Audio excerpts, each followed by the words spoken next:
Hey everybody, and welcome to another video from the Electronic Armory. In this video, we're going to get the user's location from our device.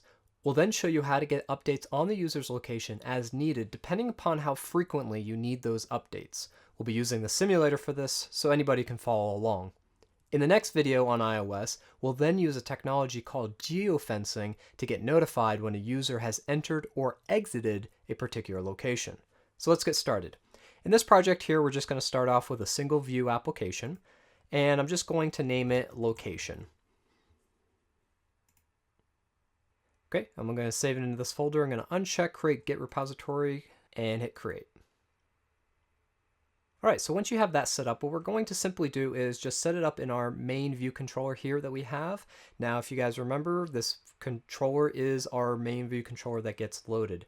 And so the first thing that we want to do is actually import the core location module. Okay, and once we have that imported, what we're then going to do is have our view controller handle the delegation of our location manager. The location manager is an operating system level object that is going to report the user's device location as needed to us. And so we're going to get callbacks on that. So the way that we handle the delegation is right after the UI view controller, we put a comma, and then we type in CL for core location, and then location manager, and then make sure that you are selecting the delegate here. So core location manager delegate, so this one here. And we should be all set up to handle the delegation. All right, so the first thing I want to do in our class is to create a constant for our location manager. So this location manager is going to be of type location manager or CL location manager. I'm just going to type in location manager and it should come up there. And then I'm going to set this equal to CL location manager, and that's going to be a constructor. So we put the empty parentheses after that. And that's going to create our location manager when this view controller gets created. And again, it's a constant. We don't need to change it later, and we're just going to assign a few attributes to it and set some parameters on it. All right, so what we first have to do is, as I said, we have to set up this view controller as the delegate. And what that's going to mean is we want to tell our location manager that we want to receive notifications from the location manager in this particular class or self. So we refer to our location manager local class variable here, location manager, and then we set its delegate. So .delegate, and that's going to equal self. Now, if you get an error saying that it can't set self as a delegate, it's probably because you haven't set up the protocol here saying that our view controller class is going to implement the location manager delegate protocols. So just make sure, again, if you get an error on this line, that's why. And the next thing that we want to do is we can't just request the user's location without asking permission. So we can do this elsewhere in our application, but in this example, we're going to do it right off the bat. So again, location manager dot request. I'm going to spell this out a little bit so you can see the different options that we have. We have request location, and we also have request always authorization, and then request when in use authorization. So these are the last two are going to be the ones that we are interested in. Now, if your application needs to always know where the user is, then you can go ahead and select always authorization. And that's requesting authorization to always be requesting that location.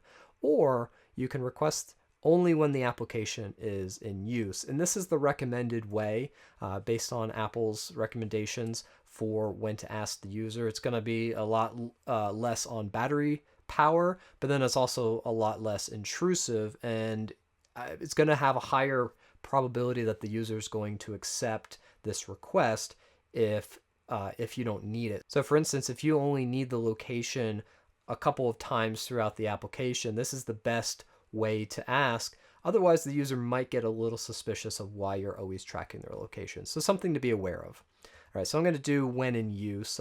These function in very similar ways. It's just a matter of when you get location updates. So this line of code will pop up a little modal asking the user to accept or decline, and we have the opportunity to tell the user why we're requesting location information, which we'll handle in 1 second. The next thing I want to do to wrap this up is to ask the location manager to start updating the location. So start updating location. What that'll do is it will ask the location manager to start giving us location updates.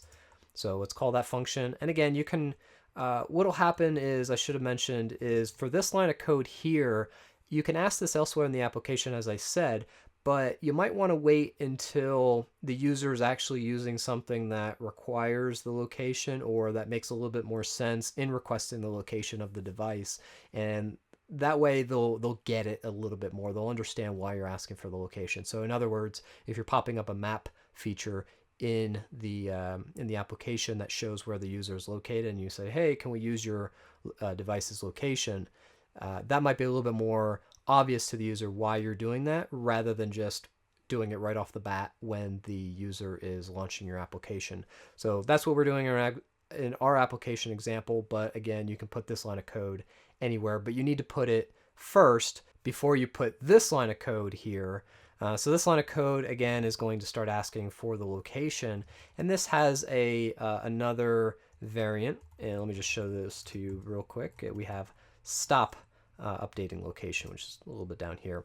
And what that'll do is that'll obviously stop the location updates from coming in, and that will preserve battery power. So if you don't need location updates, you can call this elsewhere in your code. For our example, I'm going to just comment that out so it's in the example code that I'll post, but we just have this. All right, so the next thing I mentioned is the ability to allow the user, when we request authorization, that we can tell them, hey, this is why we're asking for that. And that's going to be located in our info P list. But I want to show you something before we do that, because if I go to my info P list and I go to add an entry here for that particular request string, I might not know what the key is for that. All right, of course you can look up the key for that in Apple's documentation, but what I like to do, just because I'm lazy and it's a little bit faster, is if you simply run the application in the simulator, it'll tell you what keys are missing. So let's go ahead and do that, and I'll show you where that comes from. Okay, so we've launched our application. Obviously it's blank right here, but in our debug window that gets popped up here, you can see that it says the app has attempted to access privacy-sensitive data without the usage description, which is what I was talking about. The app's info plist must contain a NS location when in use description. All right, so what I'm going to do is I'm going to copy that, and then somewhere that's not one of these arrays, let's say the main storyboard, I'm going to hit plus, because if you hit plus on this, sometimes it adds it within that, underneath that. So I'm just going to go up here, hit plus, and then I'm going to paste in that key and then hit tab. And so this switches over to privacy location when in use. And then I'm going to put in our string to let the user know why I need their location.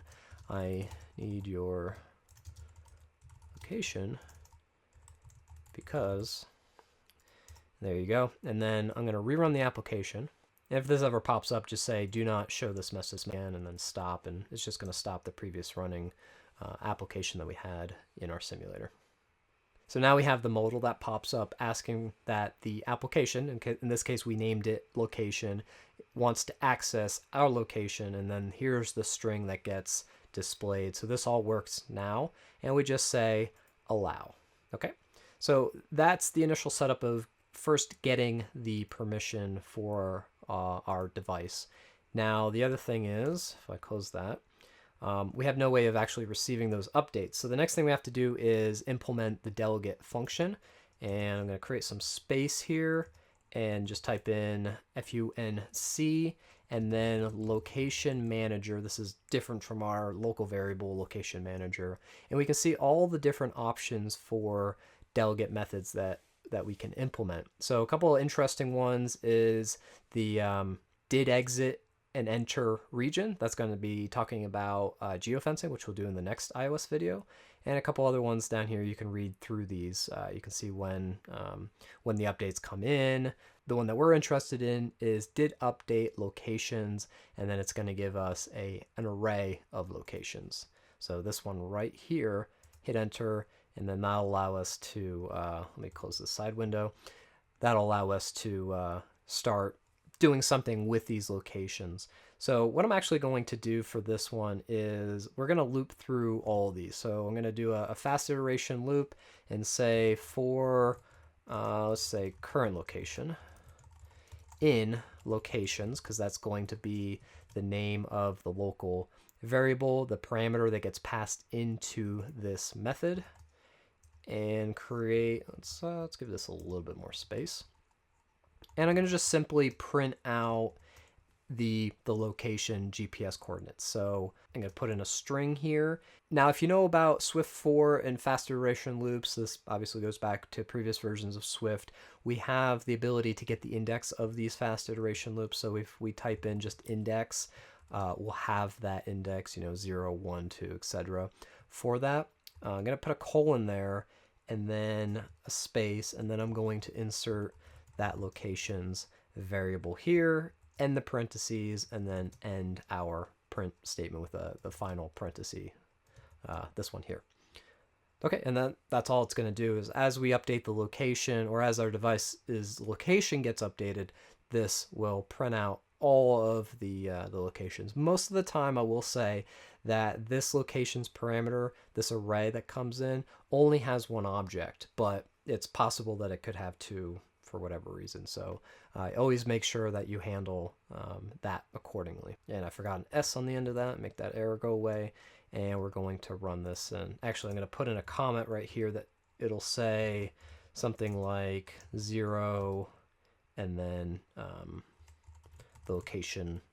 It'll basically be a big old mess. You'll see in a second here. All right, before I compile that, I forgot that we don't want the locations array printed out each time. We want the current location. So let's go ahead and then compile that and run it. Switch over to our simulator. Here we go. So now we're getting location updates coming in. Now you can see that initially it launched, let me see, get this a little bit clearer for you. It had an initial update, and then it had another one, and then it had another one, and you can see the times. They're about, these two happened at the same time, 25 seconds, and then 8 seconds later. And they're all the same locations. These are the GPS locations of it. This is the accuracy, so plus or minus 5 meters. This is the speed. It's going -1 meter per second. And a couple other functions in there, the date, the time, etc. So pretty cool stuff. We can obviously do a lot more with it than this. But let me show you something on the simulator in order to get additional updates. So when you're in the simulator, if you go up to debug, location, we can set a custom location. So this will be just a custom latitude and longitude that we can put in, or we can put in a city run or a city bicycle ride or a freeway drive. So let's go ahead and put in, let's say, a bicycle ride.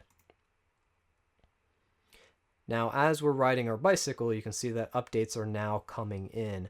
You can see that the speed is about 2 meters per second. They've accelerated to 3.6, 4, etc. And so this is all data that's, I believe it's a bike ride around Apple campus. You can throw this at a map view. There's a previous video on that to see where the user's actually going. And we'll certainly do that in a future video. But you can see this is fairly randomized data. And so as the data is coming in, you can handle it in a simulator before you go out and test it in the real world. All right. And so the final thing that I want to show you is, let's say this frequency of being updated is a little bit too frequent. We can say that we don't want as many updates. We want to set a distance filter or something else on this to say, do not update us until the user has gone, let's say 100 meters. So let's go ahead and change that. I'm going to stop the simulator so we stop getting updates. Close that window by hitting Command-Shift-Y. And then back up here where we set up our location manager parameters here, I'm going to say location manager distance filter. And the distance filter is going to say, again, set it to 100 meters, filter out all the other updates except for when the difference is 100 meters. Okay, so if you remember what the frequency is of that update that we were doing down in the debug window when I launched this, I'll reinstall it. And so now our updates, make sure I'm on location bike ride, I am. Okay. these are going to come in a lot less frequent. So the speed is very slow. It's a couple meters per second. So it's going to take a little while for that device, that user, to travel 100 meters. And so if you don't need frequent updates, this is a great way of handling it. One thing that you might be asking yourself is, well, how do I ask the device to update me every 10 seconds or every 15 seconds or every 60 seconds? Well, you don't. It's more of a black box where Apple controls the hardware and the frequency of the updates. You just tell it essentially some general parameters of what you need, and it'll handle that for you, because you don't need updates if the user hasn't moved. And so if you're asking the device or the operating system, hey, update me every 60 seconds, well, that's going to use a lot more power than when Apple figures out, hey, you've moved, or the user has moved, so here are the updates for that. So again, the efficiency lies on the operating system, and then you just kind of tell it how you want those updates to come in. If you want them as often as you can, you can set that distance filter. You don't have to set that distance filter, but you can also set it to a smaller radius, such as 5 meters, 1 meter, etc. So it really depends on what you're building as an application, but test it out, see what works well for you, and good luck. Let me know if you have any questions in the comment below. Hope you found this video useful. If you did, subscribe to the channel, like this video, share amongst friends, and we'll see you in the next video. Thanks.